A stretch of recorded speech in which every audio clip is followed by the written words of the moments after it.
இந்த கோயில் பார்த்தீங்கன்னா வியகுண்டான் திருமலையில் இருக்க உஜீவனநாதர் சுவாமி திருக்கோயில். இந்த கோயிலுக்கு வந்து நம்ம சத்திரம் பஸ் ஸ்டாண்டில் இருந்து தென்னூர் போகிற பஸ் எல்லாமே போகும். பஸ்ஸில் ஏறிட்டு வியகுண்டான் திருமலை அப்படின்னு நம்ம இறங்கிக்கிட்டோன்னா அந்த கோயிலுக்கு போயிடலாம். சென்ட்ரல் பஸ் ஸ்டாண்டில் இருந்து பார்த்தீங்கன்னா நம்ம வந்து ஜிஹெச்சில் இறங்கிட்டு அங்கே இருந்து திருப்பியும் வியகுண்டான் திருமலைக்கு நம்ம பஸ் ஏறிக்கலாம். சத்திரம் பஸ் ஸ்டாண்ட்லேருந்து வர பஸ்ஸில். இந்த கோயில் பார்த்தீங்கன்னா மிகவும் பழமையான மற்றும் வரலாற்று சிறப்புமிக்க தேவார பாடல் பெற்ற தலமாகும். இந்த கோயில்ல வந்து உஜீவனநாதர் வந்து மூலவர். இவர் லிங்க திருமேனியாக சுயம்பு மூர்த்தியா இருக்காரு. அம்மன் வந்து அஞ்சனாட்சி அம்மன் அப்புறம் பாலாம்பிகை அப்படின்னு 2 பேர் இருக்காங்க. இங்க 16 வயதுடன் ஆயுள் முடியவிருந்த மார்க்கண்டேயருக்கு ஈசன் இந்த தலத்துல தான் பாத்தீங்கன்னா காட்சியளித்து அவரது உயிரை காப்பதாக வரமளித்தார். அதுக்கப்புறம் தான் பாத்தீங்கன்னா திருக்கடையூர்ல யமனை வந்து சமகாரம் செய்தார். இந்த மலை வந்து சுமார் 50 அடி உயரமுள்ள ஒரு சிறிய குன்று. இது மேல வந்து கோயில் வந்து அமைந்துள்ளது. மலை மீது வந்து ஏறுறதுக்கு 64 படிகள் வந்து இருக்கு.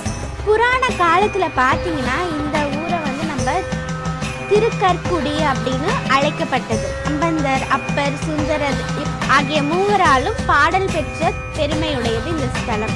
இந்த கோயில்ல வந்துட்டு சேஷ்டா தேவி வழிபாடு விசேஷமானது. பொதுவாக இவரை துரதிர்ஷ்டமாக கருதினால் இங்கு வழிபடுவது விபத்துகளிலிருந்து காக்கும் அப்படின்னு நம்புறோம். கரண் அப்படிங்கிற அரக்கன் வழிபட்ட சிவலிங்கம் இடர்காத்தார் அப்படிங்கிற பேர்ல தனி சந்நிதியில இருக்கு.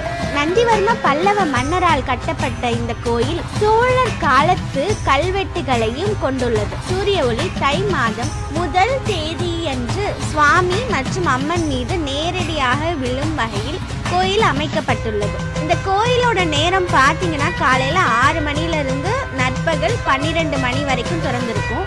மாலையில வந்து 5 மணிலிருந்து 8 வரைக்கும் இருக்கும். இந்த கோயில்ல வந்து முக்கியமான விழா அப்படின்னா வந்துட்டு பங்குனி மாத பிரம்மோற்சவம் வரும், சிவராத்திரி, அதுக்கப்புறம் மார்கழியில வர ஆருத்ரா தரிசனம் இங்க விமர்சையா கொண்டாடுறாங்க. ஆருத்ரா தரிசனம் அப்ப பாத்தீங்கன்னா இந்த கோயில்ல உள்ள நடராஜர் பெருமானுக்கு சிறப்பு அபிஷேகங்களும் வழிபாடுகளும் நடக்கும். நாளைக்கு மாலை 7 மணி போல ஆருத்ரா தரிசனத்துக்காக சிறப்பு வழிபாடுகள் நடக்கும்.